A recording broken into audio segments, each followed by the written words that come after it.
Sahabat RHK yang dikasihi Yesus Kristus, sebelum kita membaca Alkitab dan mendengarkan renungan harian keluarga, mari kita berdoa. Bapa Surgawi, terima kasih atas hari yang baru dan penjagaan-Mu selama ini bagi kami. Sertai juga kami ketika saat ini akan membaca dan merenungkan firman-Mu. Roh Kudus-Mu bekerja bagi kami, dan dalam nama Yesus firman-Mu diberlakukan. Amin. Pembacaan Alkitab hari ini, Selasa 7 November 2023, terambil dalam Galatia pasal 2 ayat 16b. Galatia pasal 2 ayat 16b. Sebab itu kami pun telah percaya kepada Kristus Yesus, supaya kami dibenarkan oleh karena iman dalam Kristus, dan bukan oleh karena melakukan hukum Taurat. Sebab tidak ada seorang pun yang dibenarkan oleh karena melakukan hukum Taurat. Judul RHK kali ini, Iman dalam Yesus Kristus. Keluarga Kristen yang dikasihi dan diberkati Tuhan Yesus.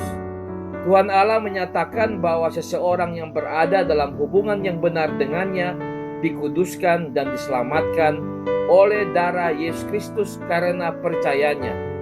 Yohanes 3 ayat 16. Mereka diubahkan oleh kasih karunia Tuhan Allah dan akan diberikan tempat dalamnya. Paulus memiliki keyakinan bahwa tidak seorang pun dapat dibenarkan oleh karena melakukan hukum Taurat, tetapi oleh karena iman kepada Yesus Kristus. Ungkapan Paulus ini menekankan bahwa setiap orang dapat dibenarkan oleh percaya pada apa yang Tuhan Allah lakukan melalui Yesus, bukan pada apa yang mereka lakukan bagi diri mereka sendiri. Keluarga Kristen yang dikasihi dan diberkati Tuhan Yesus. Orang Kristen yang benar adalah orang yang dibenarkan dan hidup oleh karena iman, bukan karena perbuatannya melakukan hukum Taurat. Sebab hukum Taurat tidak memiliki kuasa apapun untuk membenarkan seseorang.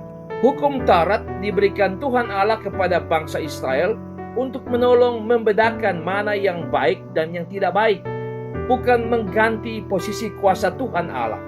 Inilah pesan yang ingin disampaikan oleh Paulus kepada jemaat-jemaat di Galatia maupun bagi jemaat masa kini. Oleh karena itu, sebagai keluarga Kristen di tengah pergumulan, menghadapi tantangan hidup, bahkan godaan-godaan yang sering menggoncangkan iman, kita diajak untuk tetap percaya dan beriman kepada Yesus Kristus. Kita harus tetap memiliki keyakinan bahwa semua orang berdosa hanya diselamatkan oleh karena iman dalam Kristus Yesus dan setia melakukan kehendak-Nya.